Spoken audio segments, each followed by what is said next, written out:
Olwayo tugenda kulaba ebirooto ebikwatagana ku ssente. Ebirooto ebikwatagana ku ssente. Yes, mikwano mbaniza ku The Chosen Generation, mweleza wa brother Steven nga bulijjo. Nga ku channel tubeera tuddamu ebirooto, mutadde mu comment section. Naye ng'olwaleero tugenda kutunuulira ebirooto ebikwatagana ku ssente. Mu buli ngeri yonna mu birootera, olota bakuwa ssente, bakubyeko ssente, ogaba ssente, olonda binusu, omufu akuwa ssente. Naye tebira byonna ebireetedde ku ssente, kuba tugenda kuba tubitunuulira. Tugenda kutandika ku kirooto okuloota nga omufu akuwa ssente. Hani mukwano gwange, olota nga omufu akuwa ssente n'otegeera mukwano gwange nti oliko obusibe. Oli most likely okubeera ng'ogenda kubeera mwavu oba nga tolina kyokozeewo. Kati abamu ogenda noloota oba jjajjawo yafa nga teyali mulungi gy'oli, n'otamamu yafa, taatawo yafa oba yativuwe wonna nga yafa. Wano ekyenjagala okugamba nti omuntu oyo niwaba nga yali mulungi gy'oli tobuzaabuzibwa, omufu talina kalungi kaleeta mu kirooto. Talina kalungi kaleeta. So olota omufu ng'akuwa ssente oba ng'obadde olina appointment ey'amaanyi manya nti egenda kufa, kyogenda okuddamu okulaba ng'omukisa ogwo gufudde. Obadde ogenda ku job interview noloota ng'omufu akuwa ssente, oba nga yakozesa interview mukwano gwange manya nti ogwo omukisa gufudde. So kyolina okukola, togwa mumanya of course, bw'okiraba yingiramu kusaba n'okusiiba olwanyise amaanyi g'ekizikiza ago olyoke owangule. So bw'olota omufu ng'akuwa ssente manya nti obusibe bw'amaanyi nnyo mukwano gwange. Kutula endagaano ezo wakati wo n'omufu ozeegaane ate osindike omuliro omenyemenye ebyo omulabe byapulanize. Mufu talina kakwate kugwe mukwano gwange. Mukosa ali munsi y'abafu ate gwe oli munsi ey'abalamu. So tewaliwo gundi yonna. So bw'ava munsi y'abafu n'ajja mu nsi yaffe n'ey'abalina omubiri n'omusaayi y'abalamu abazze kuzikiriza, abazze kuleeta embala eri mu bafu. So kigendwa ky'ekirooto kino babazze ku abortinga plan yo, babazze ku abortinga destiny opportunities, omukisa gwonna oguzze awo babazze ku abortinga osobola okubeera ng'ofaanana abeewammwe oba nga tokrosinga line mukwano gwange. So beera so careful n'ekirooto ekyo.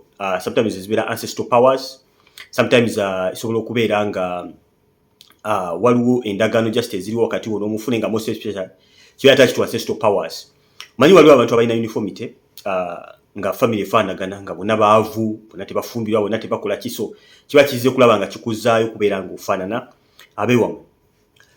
Ekirooto ekirala bw'oloota ng'omuntu akuwa ssente naye nga ssente enjulifu, akasente nga kayulifuko.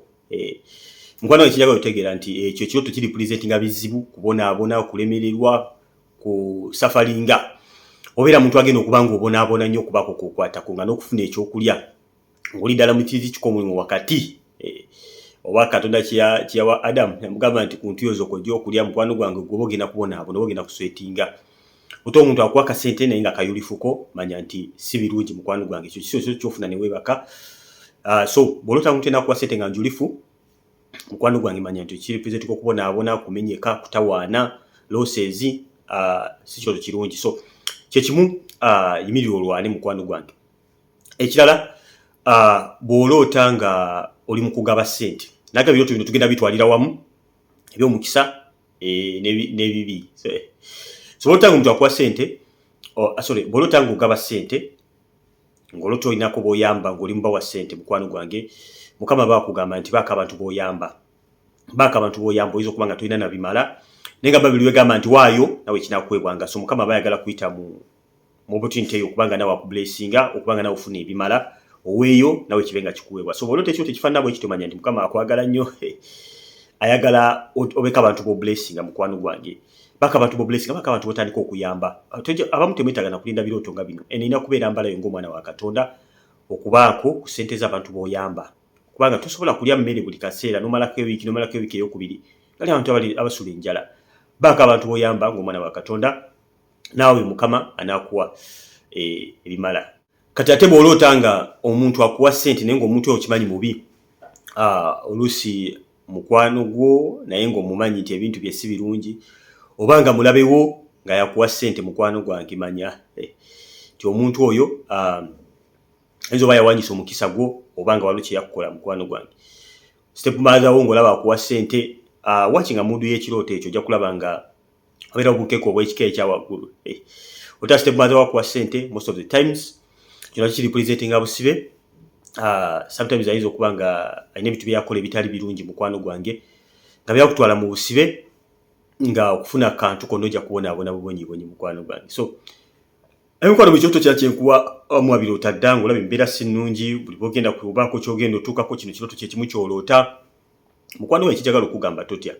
Video eneze osobola okubuzibuka amaaso, osobola okuyambibwa mukwano gwange. Amaanyi ga Katonda weegali, ekisa kya Katonda kiri okubanga kisobola okujja yonna gye wakwatibwa. Omulala oloota osima ntaana, ntaana mw'ojja ssente z'omukwano gwange ng'osima nga ojjayo ssente. Mukwano gwange kijagala okugamba nti kiba kirooto, Mukama bakulaga nti ssente zo zaaziikibwa mukwano gwange. Wali abantu abamu nga munaye baloga ne batwala ssente ku ntaana, ne batwala engoye, ne batwala ebintu ebyenjawulo okusinziira nga omusamize bw'aba bibasabye. Saaliko sibeera ng'omusamize sibimanyi naye tubiwulira abyemuwaayo nga mugenze mu masabo. So kati oba nga bawaayo ekintu ky'omusabo oba bakuggyako ssente baziwaayo, byonna bye bakola nti baba bakusiba mu nsi ey'omwoyo. Emikwano oyinza okuba nga walokoka naye nga tonnaba kusumululwa. Oyagamba ate nze nalokoka ebyo binkwatirako wa mukwano gwange. The fact that waliwo kye bayita deliverance tekitegeeza nti bw'okkiriza Yesu nti buli kimu kiba kiwedde. Nedda, bw'ojja eri Yesu akusumulula, naye ate okusumululwa it's a process. Si automatic nti olukkiriza Yesu oba osumuluddwa.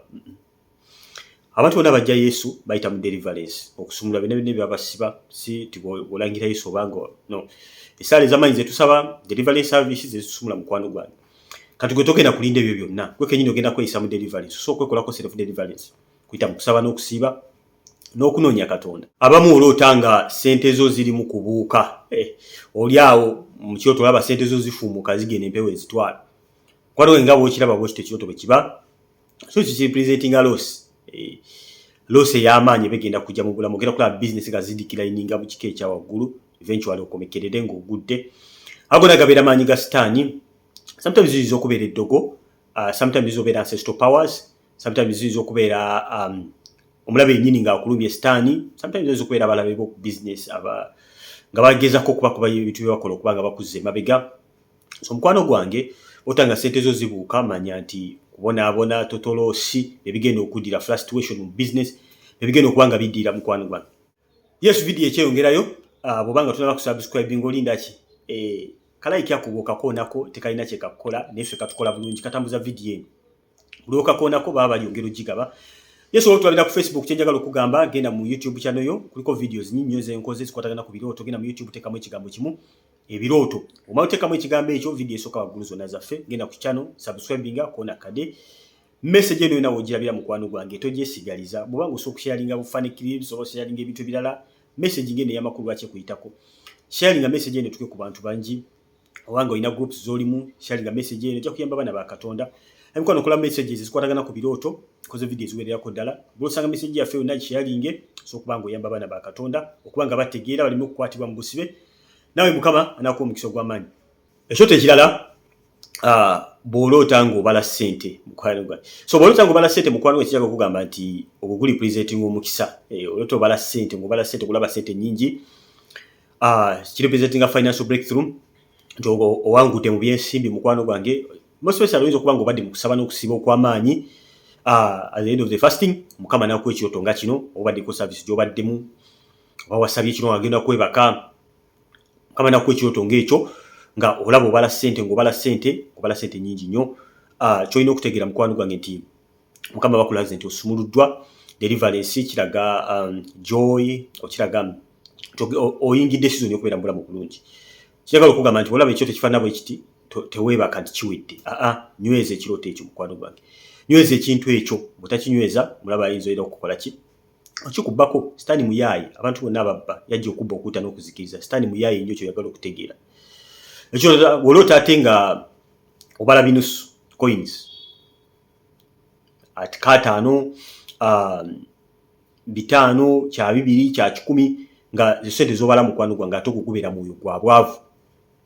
Oloota obala busente buno butono coin, obala busente bukadde buno obw'olukumi naye bukadde. Oluusi weesanga nga ssente z'obala za ku mulembe gwa Amini ate kati tuli ku mulembe gwa Museveni, obala ssente za mulembe gwa Amini. Mukwano gwange manya nti byonna busibe bwa bwavu, obala obunusu. Oba oloota omuntu yenna akuwa obunusu, mukwano gwange manya nti obwo busibe bwa bwavu. Abamu otambula ogenda olonda obunusunusu ku kkubo, ogenda olonda obunusunusu mu kkubo.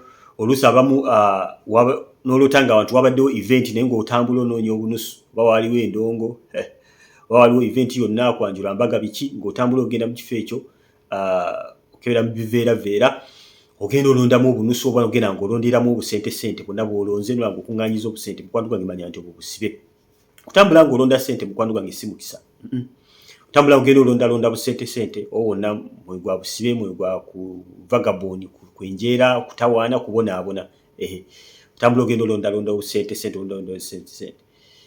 obusente obutategeerekeka naddala obwo manya mukwano gwange nti obwo busibe bw'amaanyi nnyo ddala. Abamu oloota mu kirooto nga oli mu kusabiriza oli mu kirooto osabiriza ogenda osabiriza abantu sente ogwo mwoyo gwa kubonaabona gwa lack kubeera nga toyina bimala nga gwe si eyoyo ebyenfuna yaggalwa olina kubeera ng'olaakinga bulaakinzi nga toyina bimala obonaabona hardship kumenyeka kustruggling frustration kiswalo ogenda otambula osabiriza mu kirooto osabiriza mukwano gwa manyi ekyo kirooto kya busibe ate bw'oloota nga sente zo ziri scattered nage waliwo sente okuba nga ziflying naye kati kuno ng'olaba sente zo ziri scattered olaba ziscatteringze mukwano gwange oyabeera stand divawala abazze okulaba nga adivawalinga ebyenfuna byo sente wala ziri scattered bwe ziri wano ziri wali manya nti omulaba ayagala kubanga adivawalinga ebyenfuna byo okubanga scatteringa mikisa gyo so si ekyo kiwandyetaaza okulaba ate nodda mukola ki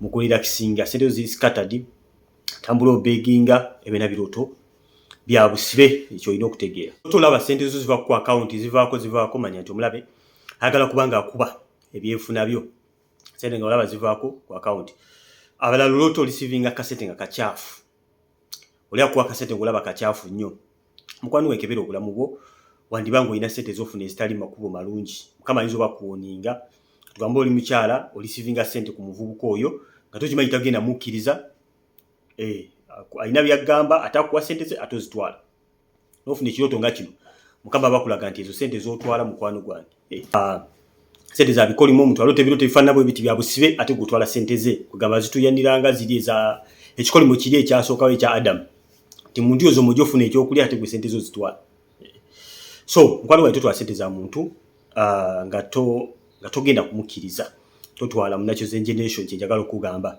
ekiro sembayo nga oloota president akuwa sente ogezi wa president Museveni ekyo kino kikomoni nnyo mbana bakatonda ogezi wa president Museveni nga akuwa sente obanga wa proposal nga akuwa sente mukwano gwange okukubeera mukisa ogezi wa Museveni owati yagala Museveni onansonyiwa naye ekyo kino kikomoni mukama kikozesa nnyo oloota nga ogezi wa Museveni nga akuwa sente nga akuwadde sente nnyingi mukama bakulaga nti olwo omukisa ogw'amaanyi ogenda okujambula mu bwo so kyolina okukola beera ng'osaba okuba ng'oyingira mu mukisa ogwo beera ng'okiraiminga omukisa ogwo mukwano gwange wabula bw'ogendayo n'otukayo n'otafuna sente oba tukayo nga toli prepared n'otukayo nga tolina proposal oba tolina kintu kyonna manya mukama bakulaga nti toli prepared oba ng'obadde olina sente z'olina okufuna ewa Museveni n'otazifuna nga waliwo ebitamiitingiddwa bulungi manya nti mukama akulaga tolina teekateeka kimala katonda ya eva aba yeeteeseteese naye faba n'abantu oyinza okuba nga toli serious oli awo oli mu just nga toli prepared bulungi kubanga oli receiving omukisa osaba mukama aleete omukisa naye nga tolina kyokola naye tolina kyokolawo oliga mukama aleete buleesi mukisa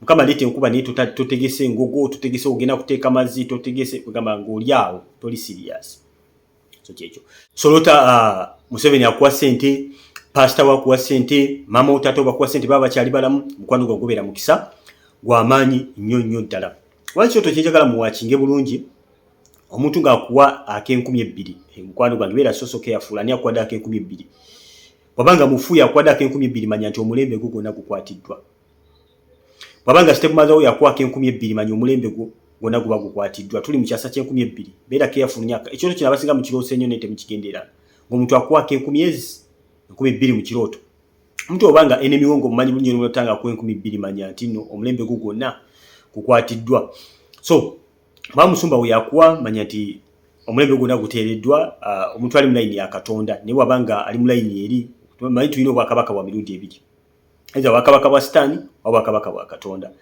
bw'otyo ebintu by'akabaka bwa Katonda biba bigenda ku manifestinga eby'obwakabaka bwa Katonda bw'obeera otya mu bwakabaka bwa Sitaani biba manifestinga mu bwakabaka bwa Sitaani bw'ogenda okulaba kuno ku nsi bw'obeera otya mu bwakabaka bwa Katonda obwakabaka bwa Katonda bw'ogenda okulaba ku nsi kubanga njukira tusaba obwakabaka bujje kubanga olidi waliwo obwakabaka bwa Sitaani bwo bumuvinga kati obwa Katonda tuyita buyite bujje tegera mukwano gwange. So mulaini yonna mwoli mu receiving rajukira enseno tugitambulamu ya mubiri naye operatingira mu nsi ya mwoyo. Ebintu bisoka mu nsi ya mwoyo nebyoka manifestinga mu nsi ey'omubiri.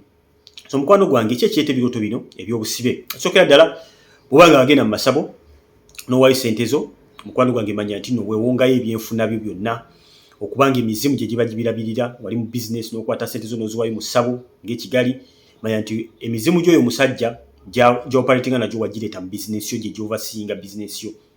So abamu ekibaleeta ebiroto bino okubanga babaloga, oli mu business banebabo ne bakuloga ne bakasukira amalugo ne gakwata, Bwolota ebiroto nga bino. Abamu ng'omukisa gwe baguwanyisa, oli yatwala sente z'omusabo, of course era bayakuloga, abamba step mother, abalala ekikolosa ebiroto nga bino, it's a generational curse. Wamu mwenna mwina kubeera baavu. Nawe okimanyi buli agezaako ne bwagezaako asobola kuba nga agaggawala kikolimo ekidamu ne kimusena ne kimukuba ne kimuzaayo ku level wekibaagalira. So ekyote ebiroto ebyo kyekyo basically kugambye oluusi ne behaviors ezizo nga gwe totambula bulungi ne mukama, okuula abasajja, osomola sente, obabba busente manya nti nno so ofuna ebiroto ebyobusibe ebifaananako bwe bityo.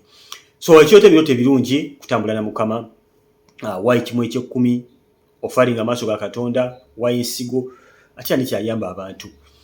Towaayo nnyo ate waayo byonna ebibyo, waayo ng'omutima gw'omukama waba akoze ki. Towulira kuwalirizibwa, bimikola towuliranga kuwalirizibwa, waayo ekyokuwayo kya mutima. Towulira nga bagamba waayo nayo n'owalirizibwa okuwaayo. No, Katonda osomuwa byonna by'olina naye nga kiva ku mutobo ya mutima gwo, so si kumala kwogerera bigambo bingi babanga bakumanipulatinga nobanga abagenda mu magic teekayo zino ofuna bweziti nedda. Katonda agala nnyo omuntu awaayo n'omutima gwe gwonna. Musajja gwe bayita Sulaiman, Bible egamba asinga obugagga ku mulembe gwe mpaka ku mirembe gyonna egiriddawo, yagenda n'awaayo saddaaka maaso ga Katonda 10 soma ku saddaaka ze yawaayo nnyingi nnyo. Naye yali yeebase mu kiro, Mukama n'ajja n'amuwa blank check. Mukama teyasooka muwa gamba waayo nnyo biki, yawaayo maaso ga Katonda ebintu bingi nnyo bagamba busiri 10 nga offering maaso ga Katonda, bantu offering ne basacrificinga. Yali yeebase, Mukama n'ajja mugasa saba kyoyagala. N'atasaba bugagga, n'asaba amagezi. Mukama n'amugamba kubanga tosabye bugagga, tosabye na bitiibwa, nkwadde byonna, nkwadde ekitiibwa, nkwadde amagezi, nkwadde ne sente, tewaliwo omuntu yenna agenda kubeera mugagga kusinga gwe. So kyengeza kugamba nti towuliranga kuwalirizibwa, waayo ng'omutima gwo gwagala. So ebere ng'egyo waayo ekimu eky'ekkumi, okusaba n'okusiiba kujja kuyamba nnyo okubanga osumululwa. Mukwano njagala okubebaza okubanga mutu wakinga obanga oli mupya, subscribing okonde enkadde oleme okumisinga video zaffe zitekayo buli kaseera. Ebiroto ebisinga binangira kubanga mbikola mbenga mbimaliriza so that osobola okusakinga ekyoto kyonna kyoyagala osakinga busakinzi okola takino kitegeeza kino obanga okifuna. Bali kundamwe bali kumpuliza mbagala nnyo bannakyezo generation mubeere bulungi, mweraba.